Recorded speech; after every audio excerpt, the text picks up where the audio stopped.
오늘 아침 하나님께서 주시는 말씀은 로마서 1장 말씀입니다. 로마서 1장 1절로 17절까지의 말씀을 함께 찾도록 하겠습니다. 네, 이 시간 함께 말씀 봉독하실 때 로마서 1장 1절로 17절 말씀을 우리 함께 한 절씩 교독하여 읽도록 하겠습니다. 예수 그리스도의 종 바울은 사도로 부르심을 받아 하나님의 복음을 위하여 택정함을 입었으니 이 복음은 하나님이 선지자들을 통하여 그의 아들에 관하여 성경에 미리 약속하신 것이라. 그의 아들에 관하여 말하면 육신으로는 다윗의 혈통에서 나셨고 성결의 영으로는 죽은 자들 가운데서 부활하사 능력으로 하나님의 아들로 선포되셨으니 곧 우리 주 예수 그리스도시니라. 그로 말미암아 우리가 은혜와 사도의 직분을 받아 그의 이름을 위하여 모든 이방인 중에서 믿어 순종하게 하나니 너희도 그들 중에서 그것으로 부르심을 받은 자니라. 로마에서 하나님의 사랑하심을 받고 성도로 부르심을 받은 모든 자에게 하나님 우리 아버지와 주 예수 그리스도로부터 은혜와 평강이 있기를 원하노라. 먼저 내가 예수 그리스도로 말미암아 너희 모든 사람에 관하여 내 하나님께 감사함은 너희 믿음이 온 세상에 전파됨이로다. 내가 그의 아들의 복음 안에서 내 심령으로 섬기는 하나님이 나의 증인이 되시거니와 항상 내 기도에 쉬지 않고 너희를 말하며 어떻게 하든지 이제 하나님 뜻 안에서 갈 좋은 길 얻기를 구하노라. 내가 너희 보기를 간절히 원하는 것은 어떤 신령한 은사를 너희에게 나누어 주어 너희를 견고하게 하려 함이니 이는 곧 내가 너희 가운데서 너희와 나의 믿음으로 말미암아 피차 아니함을 얻으려 함이라. 형제들아, 내가 여러 번 너희에게 가고자 한 것을 너희가 모르기를 원하지 아니하노니 이는 너희 중에서도 다른 이방인 중에서와 같이 열매를 맺게 하려 함이로되 지금까지 길이 막혔도다. 헬라인이나 야만인이나 지혜 있는 자나 어리석은 자에게 다 내가 빚진 자라. 그러므로 나는 할 수 있는 대로 로마에 있는 너희에게도 복음 전하기를 원하노라. 내가 부끄러워하지 아니하노니 이 복음은 모든 믿는 자에게 구원을 주시는 하나님의 능력이 됨이라. 먼저는 유대인에게요 헬라인에게로라. 다 같이 읽습니다. 복음에는 하나님의 의가 나타나서 믿음으로 믿음에 이르게 하나니 기록된 바 오직 의인은 믿음으로 말미암아 살리라 함과 같으니라. 아멘. 하나님의 말씀입니다. 세상을 바꾼 100권의 책이라는 제목의 책이 있습니다. 이 책에서는요 인류의 역사 가운데 큰 영향을 준 이 100권의 책을 소개하고 있는데요. 거기에 기록된 이 100권의 책을 다 소개해드릴 수는 없겠지만 그 중에 아실 만한 몇 가지를 좀 나열해 보면은요. 단연 예상하시는 대로 성경이 포함이 되었고요. 또 이솝우화랄지 셰익스피어의 작품들, 또 레미제라블, 또 손자병법, 오만과 편견, 안내의 일기, 카네기의 인간관계론, 이런 책들이 거기에 포함이 되어져 있습니다. 물론 이 성경이 방금 말씀드린 이러한 여러 가지 책들과 함께 어깨를 나란히 하고 비교한다는 것 자체가 불가능하겠지요. 하나님 말씀은 단순히 문자가 아니라 세상을 창조하고 또 구원하시고 또 세상을 통치하시는 그러한 살아있는 말씀이기 때문인 것입니다. 그런데 그 놀랍고 특별히 하나님의 그 놀라운 그 권위를 가지고 있는 이 66권의 성경 가운데에서도 특별히 이 기독교의 역사를 바꾼 한 성경이 있다면 그것은 바로 오늘 저희가 살펴보게 되는 이 로마서인 것입니다. 젊은 시절 방탕한 삶을 살았던 이 성 어거스틴을 마침내 회심하고 돌아오게 만든 말씀이 바로 이 로마서 13장 말씀이었지요. 또한 오늘 본문 가운데 포함되는 이 로마서 1장 17절 말씀은요, 독일의 이 수도승이었던 마틴 루터를 이 행위 구원이라는 그 구원의 늪에서 건져내어서 오직 은혜로만 구원을 받을 수 있다라는, 오직 은혜로 살 수 있다라는 그 깨달음을 주었고 마침내 이 종교 개혁의 신호탄을 쏘아 올리게 하였습니다. 그 밖에도 존 칼빈은 이 로마서를 가리켜서 성경 속에 감추어진 그 보화를 찾아내기 위해 찾아 들어가는 그 입구이다라고 말씀을 하였고요. 또 그 밖에도 존 스톤 목사님도 로마서가 단순히 피상적인 어떤 복음주의에서 자신을 건져내어준 말씀이다라고 로마서를 향해서 극찬하였습니다. 자, 그렇다면 이러한 질문을 해볼 수 있을 것 같아요. 왜 그렇다면 로마서가 그토록 위대한 책인가? 왜 그렇게 로마서가 놀라운 책인가라는 의문을 갖게 될 수 있을 것 같습니다. 단순히 이 로마서가 원래 날 때부터 이런 영적 거장들에게 이렇게 읽혀졌기 때문에 그런 것일까라는 의문을 생각해 볼 수 있다는 것이죠. 하지만 결코 그렇지 않다라는 것입니다. 그들이 날 때부터 어떤 영적인 거장으로 태어났기 때문이 아니라 이 로마서가 바로 복음이라는 메시지를 우리들에게 전달해 주고 있기 때문인 것입니다. 다시 말해서 로마서에 담긴 복음이라는 메시지가 바로 인간을 변화시키고 세상을 변화시켜 왔다라는 것이죠. 자, 그렇다면은 우리는 이 로마서를 이제 오늘부터 이제 읽기 시작할 텐데요. 이제 매일 기도회를 통해서 이 매일 성경 본문을 가지고 저희가 이 로마서를 묵상해 갈 텐데, 그렇다면 우리는 어떠한 기대감을 가지고 이 로마서를 읽을 수 있을까요? 그것은 바로 변치 않으시는 이 하나님의 말씀인 이 로마서가 저와 여러분들의 삶 속에서도 놀라운 변화의 능력으로 나타날 수 있다는 사실입니다. 그래서 이 로마서를 묵상해 가는 동안 우리 모두 이 영적인 암흑 시대를 살아가고 있는 오늘날의 세상 속에서 복음의 빛을 비추어낼 수 있기를 주님의 이름으로 축원드립니다. 로마서의 문을 열면서요, 우선 간단한 이 로마서의 이 개요와 배경을 먼저 소개를 해드린 이후에 이어서 오늘 저희가 읽은 이 본문에서 기억해야 될 이 세 가지 메시지를 저희가 함께 나누기를 원합니다. 대개 로마서는 매우 교리적인 책, 그리고 매우 신학적인 책으로 알려져 있습니다. 그렇기 때문에 많은 분들에게 굉장히 좀 딱딱한 책으로 다가갈 때도 참 많은 것 같습니다. 하지만 이 로마서는 단순히 신학적인 책일 뿐만 아니라 굉장히 복음적이면서 또 굉장히 실제적이고 굉장히 프랙티컬한 실천적인 그러한 책이기 때문에 성도들의 삶에서 직접적인 어떤 적용점을 우리에게 도전하고 있다라는 면에 있어서 로마서는 굉장히 우리가 또 읽기 쉬운 그러한 책이라고 볼 수가 있는 것이죠. 이 로마서의 구조를 분류하는 다양한 방법들이 있겠습니다만, 이 아침 저희가 꼭 기억하고 싶은 것은 로마서를 두 부분으로 나누어서 생각해 보기를 원합니다. 첫 번째는 1장에서 11장까지의 말씀입니다.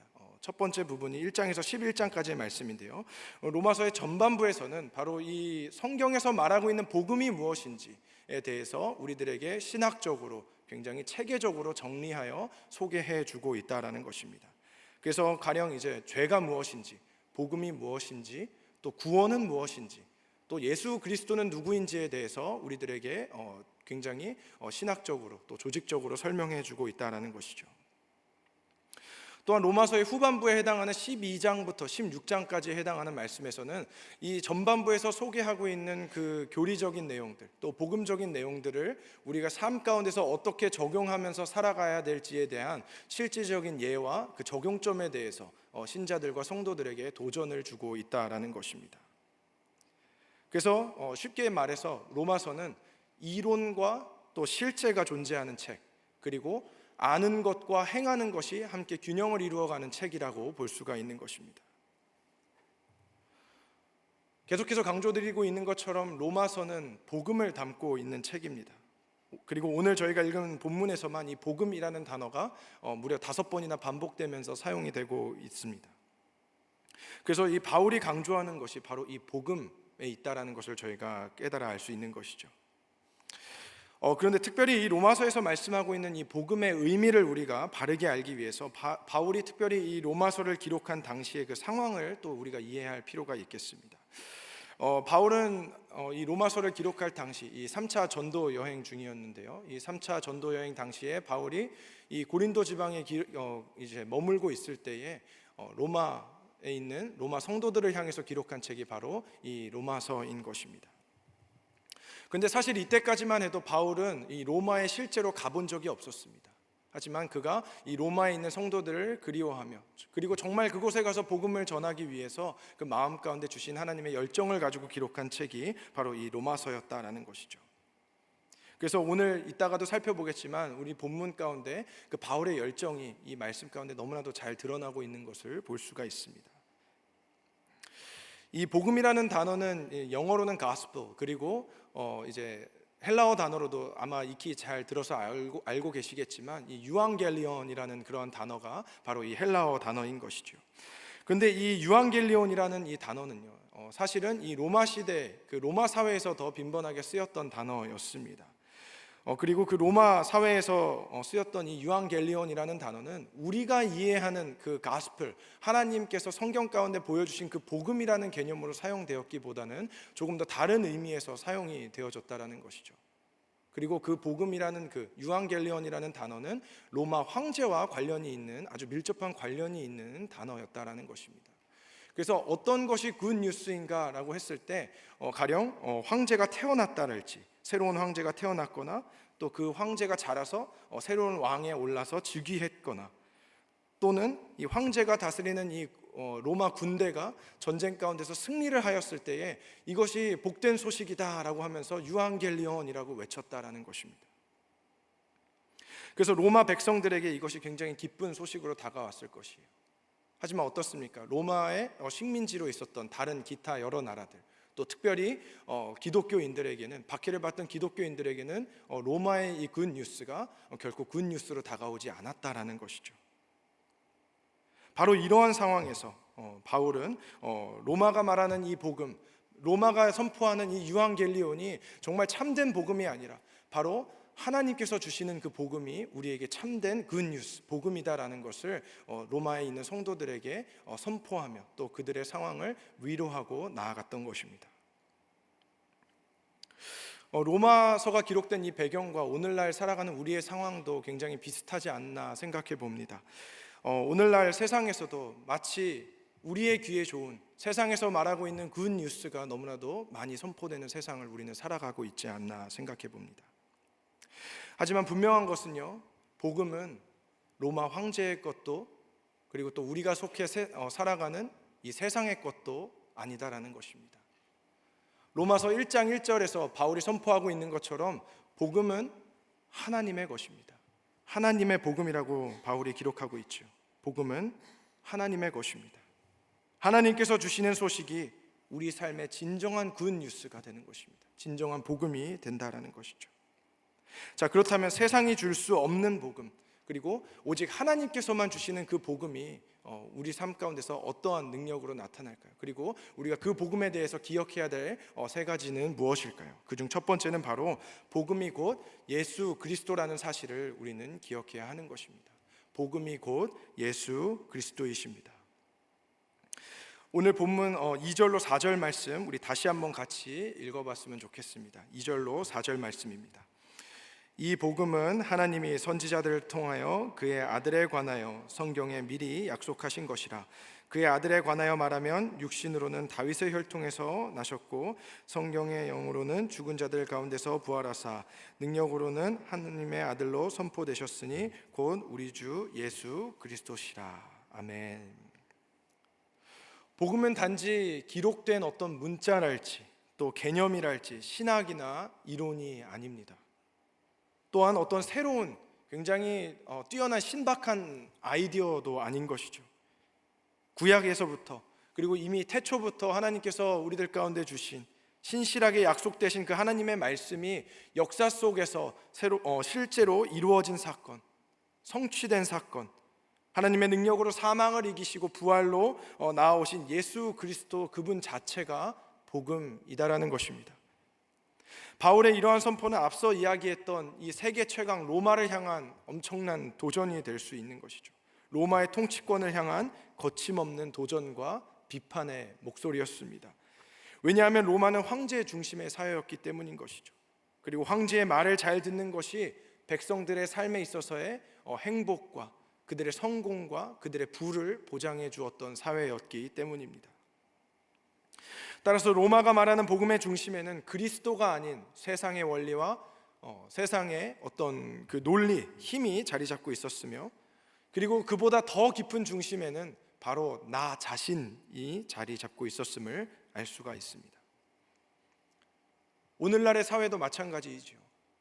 일명 이 내가 복음이라는 말들이 왜 생겨났겠습니까? 또 잘 아시는 이 번영신학, prosperity gospel, 이런 것들이 왜 자꾸만 강조되는 세상이 되었습니까? 왜 우리가 자꾸 살아가면서 이 기복신앙이라는 유혹에 빠지며 살아가고 있는 것일까요? 겉으로는 교회를 다니고 또 복음을 영접한 듯 보여지지만 실상은 예수님을 따라가는 것이 아니라 예수님을 이용하여 내 삶의 성공과 베네핏을 추구하는 경우도 많다라는 것입니다. 하지만 복음은요, 예수님을 이용해서 내가 추구하는 세상과 내가 추구하는 어떤 이상과 유토피아를 만들어내는 것이 결코 아닙니다. 복음은 예수 그리스도 그분 자체이시고요, 또 그분께서 통치하실, 완성하실 하나님의 나라를 꿈꾸며 소망하며 살아가는 삶인 것입니다. 죄악된 세상과 하나님 나라는 충돌할 수밖에 없습니다. 복음이신 예수님께서 이 땅에 성육신에서 아기의 모습으로 오셨을 때에 헤롯 왕은 긴장하고 떨 수밖에 없는 것입니다. 그렇다면 예수 그리스도가 우리에게 복된 소식으로 들리기 위해서는 우리는 어떻게 해야 될까요? 어떻게 복음이 정말 우리에게 굿뉴스, 복음으로 다가올 수 있을까요? 그 출발점은 바로 우리가 우리 자신을 어떻게 바라보는지에서부터 출발해야 한다라는 것입니다. 1장 1절 말씀 다시 한번 보시면은요, 이렇게 바울이 자신을 소개하고 있습니다. 예수 그리스도의 종 바울은이라고 자신을 소개하고 있습니다. 바울은 자신을 그리스도의 종, 또 다른 말로는 노예라고 이렇게 이야기하고 있죠. servant나 slave와 같은 존재다라고 이야기하고 있습니다. 종과 노예는 누구입니까? 그 주권이 자신에게 있지 않죠. 그 주권이 주인에게 있는 자들입니다. 자, 그런데 우리가 종은 종인데 누구의 종인지를 아는 것 역시도 중요하다라는 것이죠. 예수 그리스도가 우리의 주인이고 우리는 예수 그리스도의 종된 자들이다라는 것입니다. 우리가 예수 그리스도를 나의 주인으로 바라보지 않으면 그분과 그분의 말씀, 그리고 그분께서 이루어 주신 그 모든 역사와 성취들이 우리에게 결코 복음으로, 굿뉴스로 다가올 수 없다라는 것입니다. 어떤 분들은 예수님과 살면서 딜을 하는 분들도 있는 것 같습니다. 예수님, 내가 당신이라면 그렇게 하진 않을 것 같습니다. 한번 이번에는 제가 생각한 대로 한번 해보시죠 하면서 기도하면서 예수님과 이렇게 딜을 하시는 분들도 있는 것 같아요. 그리고 더 심한 경우에는 오히려 그분을 우리보다 더 낮은 존재, 그분을 우리의 종과 같이 여길 때도 참 많은 것 같습니다. 내가 원하는 바를 들어주셔야만 하는 대상처럼 여길 때도 참 많다라는 것이죠. 그리고 그렇지 않을 때 어떻습니까? 우리는 살면서 예수님을 정말 별 볼 일 없는 존재, 그저 고리타분한 이야기로 이렇게 여기게 될 때가 많다라는 것입니다. 더 이상 복음이 우리들 가운데 복음으로 들려지지 않는다라는 것이죠.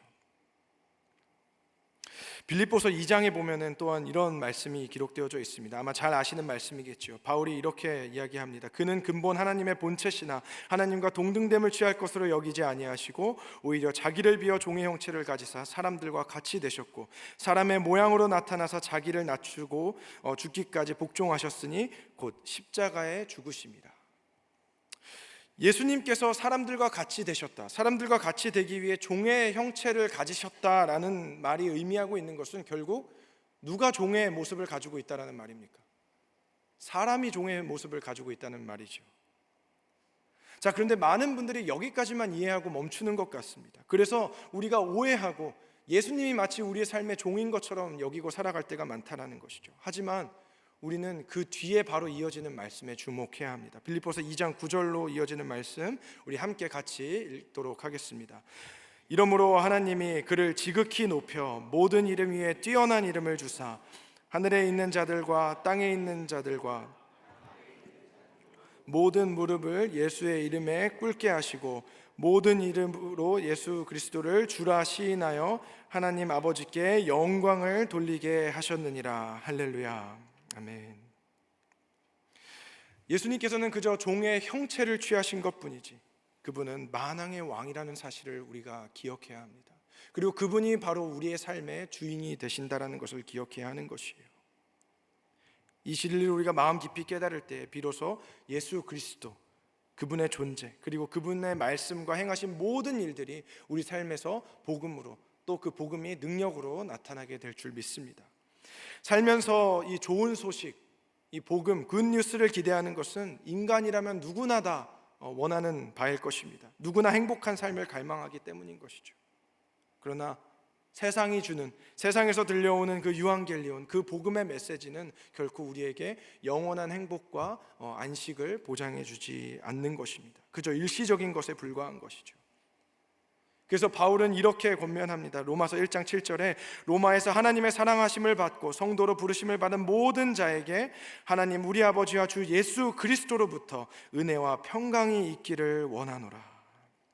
오직 참 은혜와 평강은 우리 주 예수 그리스도로부터 나옴을 믿으시기 바랍니다. 예수 그리스도가 곧 복음인 것입니다.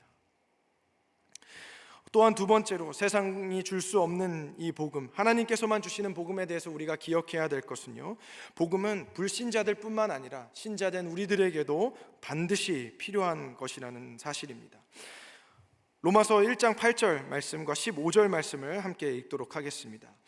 먼저 내가 예수 그리스도로 말미암아 너희 모든 사람에 관하여 내 하나님께 감사함은 너희 믿음이 온 세상에 전파됨이로다. 그러므로 나는 할 수 있는 대로 로마에 있는 너희에게도 복음 전하기를 원하노라. 아멘.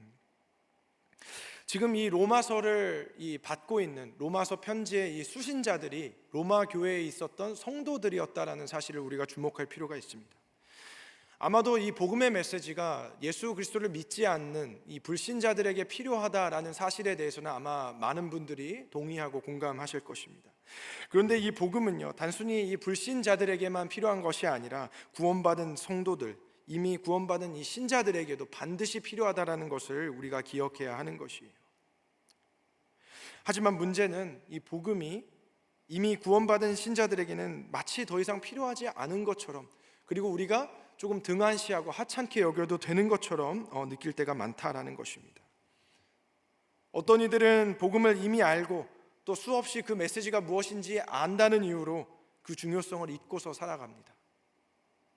또 때로는 이 복음이라는 메시지는 그저 초신자들에게, 이제 갓 예수를 영접한 사람들에게나 또 혹은 불신자들이나 배우는 것이지, 나같이 신앙의 경험이 많고 연륜이 있는 자들은 더 어렵고 좀 더 수준 있는 그런 성경 공부나 신학을 배워야 한다라고 여길 때도 많은 것 같습니다. 하지만 우리가 첫 번째 요지를 통해서 살펴보았던 것처럼 복음이 곧 예수 그리스도이십니다. 과연 이 복음의 메시지가 그저 한 번 일회성으로 예수를 믿기 위한 그런 수단으로만 우리가 여겨도 되는 것일까요? 예수님이 그저 한 번 구원받기 위한 수단에만 지나지 않는 분이실까요?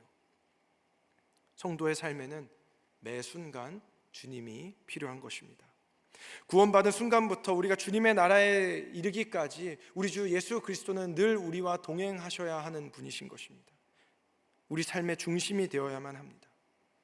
예수님께서 동행하시는 삶, 복음의 능력과 기쁨으로 날마다 충만한 삶을 살아내는 것이 성도들의 온전한 믿음 생활인 것입니다.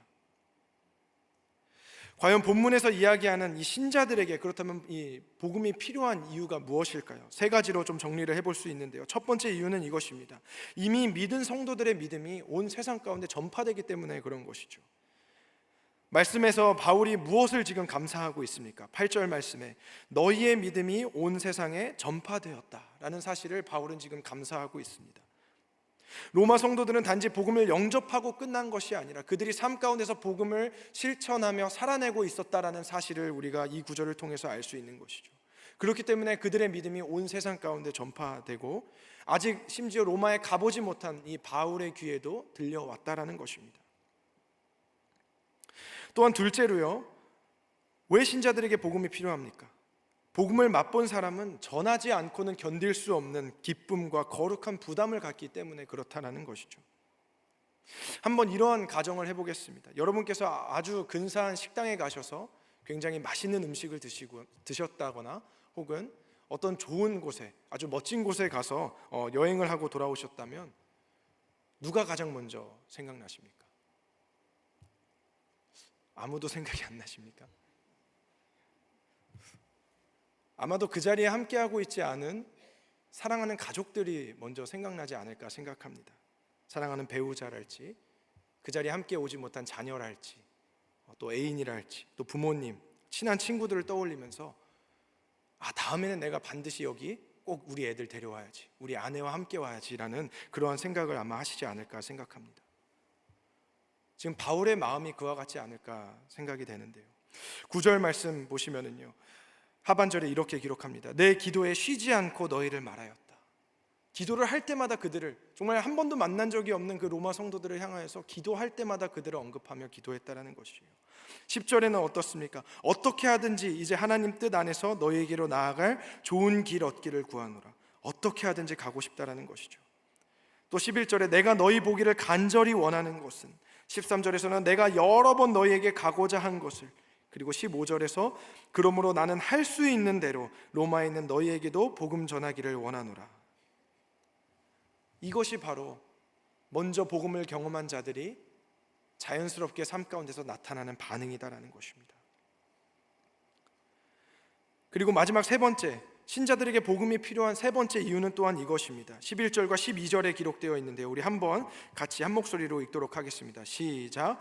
내가 너희 보기를 간절히 원하는 것은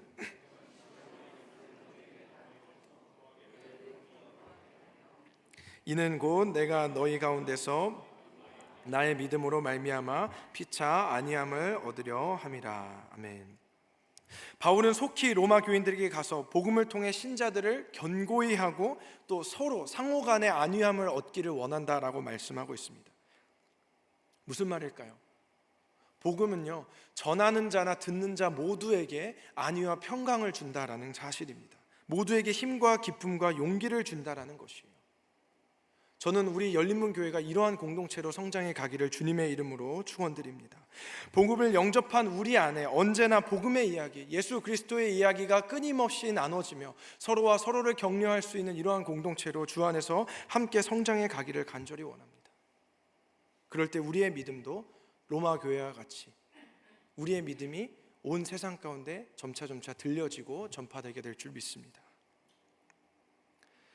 마지막 세 번째로 세상이 줄 수 없는 복음, 그리고 하나님께서 주시는 그 복음에 대해 우리가 기억해야 할 것은 오직 복음만으로 충분한 능력이 된다라는 사실입니다. 우리 본문 16절과 17절 말씀 함께 읽도록 하겠습니다. 시작. 내가 복음을 부끄러워하지 아니하노니 이 복음은 모든 믿는 자에게 구원을 주시는 하나님의 능력이 됨이라. 먼저는 유대인에게요 그리고 헬라인에게로다. 복음에는 하나님의 의가 나타나서 믿음으로 믿음에 이르게 하나니 기록된 바 오직 의인은 믿음으로 말미암아 살리라 함과 같으니라. 아멘. 이 로마서 1장 16절과 17절 말씀은 이 로마서 전체의 주제 구절과도 같습니다. 16절은 바울이 직접 로마에 가지 못하는 그 어쩔 수 없는 상황에도 여전히 로마 교회 성도들에게 바른 복음을 전해주고자 했던 그 간절함에 대한 그 이유가 등장하고 있습니다. 이 한글 성경에서는 잘 드러나고 있지는 않지만 이 영어나 헬라어 성경으로 보면은 여기에 숨겨진 접속사가 있습니다. 이 왜냐하면이라는 접속사가 이 두 번이나 등장을 하고 있는데요. 이 첫 번째 이 왜냐하면은 바로 이 바울이 왜 그토록 간절하게 복음 전하기를 원하였는지에 대한 그 이유를 설명하는 왜냐하면인 것입니다. 그래서 이 첫 번째 왜냐하면을 살펴보면은요, 왜 바울이 그토록 복음을 전하기를 원하였는가? 그 이유는 바로 그가 복음을 전하기를 부끄러워하지 않았기 때문이다라는 것입니다. 여기서 사용된 이 부끄러워하다라는 단어를 예수님께서는 복음서 마가복음 8장에서 또한 이렇게 사용을 하셨는데요. 마가복음 8장 38절 말씀에 이렇게 말씀하셨습니다. 누구든지 이 음란하고 죄 많은 세대에서 나와 내 말을 부끄러워하면 인자도 아버지의 영광으로 거룩한 천사들과 함께 올 때에 그 사람을 부끄러워하리라. 자, 이 말씀에 담긴 의미가 무엇이겠습니까? 음란하고 죄악된 세상 가운데서 하나님 말씀을 부끄러워하는 자들이 많다라는 것이죠. 그들이 왜 부끄러워합니까? 하나님 말씀이 능력이 없다라고 여기기 때문인 것입니다. 그리고 그 부끄러움이라는 것은 인간에게 있어서는 너무나도 큰 고통과도 같은 것이에요. 그리고 복음을 타협하게 만들고요, 그 부끄러움 때문에 우리를 죄로 이끌어주기까지 한다라는 것입니다. 복음에서 멀어지게 한다라는 것이에요. 그래서 바울은 디모데후서 1장 8절에서 또한 이렇게 말씀합니다. 그러므로 너는 내가 우리 주를 증언함과 또는 주를 위하여 갇힌 자 된 나를 부끄러워하지 말고 오직 하나님의 능력을 따라 복음과 함께 고난을 받으라. 어떻게 이것이 가능합니까? 세상의 논리로 생각했을 때는요, 복음과 이 고난이라는 것은 전혀 상반된 개념인 것입니다. 어떻게 고난이 우리들 가운데 굿뉴스, 좋은 소식으로 들려올 수가 있겠습니까? 그러다 보니까 많은 이들이 신앙의 질문을 던지죠. 아니, 하나님께서 좋은 하나님, 선하신 하나님인데 왜 우리에게 자꾸만 이 고난을 자꾸만 허락하시는가? 왜 내 삶에는 행복이 없는가? 라고 자꾸만 여기고 나아가는 것입니다. 하지만 성경은 분명 우리에게 복음을 부끄러워하지 말라고 말씀합니다. 그리고 오히려 복음과 함께 고난을 받으라고 말씀합니다. 그래서 이제 두 번째 그 왜냐하면이라는 접속사가 등장하는 것입니다. 그렇다면 왜 고난받는 것이 우리 삶 가운데서 부끄럽지 않은 일인가? 그것은 바로 복음이 믿는 자들에게 구원을 주시는 하나님의 능력이 되기 때문인 것입니다. 복음이 곧 그리스도이시요 그리고 능력이다라는 것입니다. 그래서 정리하면 이렇습니다. 우리는 죄 많고 음란한 세상 가운데서 예수님을 부끄러워하지 말고 오히려 그분과 함께 고난을 받아야 하는 것입니다. 그리고 그와 함께 고난을 받을 때에 우리가 영광을 받게 될 줄로 믿습니다. 왜냐하면 예수님께서 죽음을 이기신 부활의 능력이 되어주시기 때문인 것입니다. 며칠 전에 세상을 떠나신 이 팀 켈러 목사님, 아마 많은 분들이 잘 아실 텐데요. 그분의 책의 제목 가운데 Walking with God Through Pain and Suffering이라는 책이 있습니다. 그 책에서 목사님께서 이러한 글을 남기셨는데요. Because he was truly abandoned by God, we only seem to be or feel to be abandoned by him, but we are not, despite our failures 라고 말하고 있습니다. 무슨 뜻일까요? 예수님이 참으로 하나님께 버림을 받으셨기 때문에 우리가 느끼는 것은, 우리가 경험하는 것은 그저 하나님께 버림받은 것처럼 보여지는 것이거나 그런 느낌만 들 뿐이라는 것입니다. 그래서 우리가 삶 가운데서 경험하는 어떤 실패랄지 넘어짐은 하나님께 버림받았다는 증거가 될 수 없다는 것이에요. 지금 혹시 어둠의 터널을 통과하고 계십니까? 흔들리고 불안한 세상에서 무엇을 붙잡을지 몰라 방황하고 계십니까? 고린도후서 5장 7절은 우리에게 이렇게 도전하죠. 이는 우리가 믿음으로 행하고 보는 것으로 행하지 아니함이로다. 우리는 세상에 보이는 것으로 따라가서는 안 되는 것입니다. 오직 의인은 믿음으로 말미암아 살리라 라는 이 바울의 도전이 우리의 삶 가운데 계속해서 울렸으면 좋겠습니다. 성도는 분명 믿음으로 사는 것입니다. 고난 중에 보이지 않는 부활을 바라보신 예수님을 기억하며 그 예수님, 그 복음이 우리에게 충분한 능력이 됨을 우리가 기억하며 믿음으로 살아가는 저와 여러분 되시기를 주님의 이름으로 축원드립니다. 말씀을 정리합니다. 복음이 곧 예수 그리스도이십니다. 바로 그 예수님이 저와 여러분을 구원으로 인도해 주실 뿐만 아니라 구원받은 우리가 이 흔들리는 세상, 참 유혹 많은 세상 속에서 능력으로 살아갈 수 있도록 도와주십니다. 오늘날 복음의 내용을 모르는 사람은 아마 없을 것입니다. 하지만 삶에서 능력으로 나타나고 그 능력을 경험하며 살아가는 자들은 많지 않은 것 같습니다. 한번 복음을 경험하면, 한번 복음을 알면 복음이 구원이 보장된 것처럼 생각합니다. 그리고 그리스도의 십자가 부활을 머리로는 압니다. 하지만 세상의 또 신앙의 여정 속에서 다른 것들을 의지하며 살아갈 때가 너무나도 많은 것 같습니다. 십자가의 도가 멸망받는 자들에게는 미련한 것이지만 구원받은 우리들에게 하나님의 능력으로 나타나기 위해서는 우리는 예수, 복음 대신 예수를 믿고 나아가야 합니다. 오직 의인은 믿음으로 말미암아 살리라. 예수 그리스도를 믿고 의지하며 이 땅을 살아가시기를 바랍니다. 예수 그리스도가 능력이요 생명이 되십니다. 세상이 결코 줄 수도 흉내낼 수도 없는 놀라운 능력이십니다. 그 능력의 주님이 저와 여러분에게 위로의 말씀을 주시는 것입니다. 세상에서는 너희가 환난을 당하나 담대하라. 내가 세상을 이기었노라. 함께 기도하시겠습니다.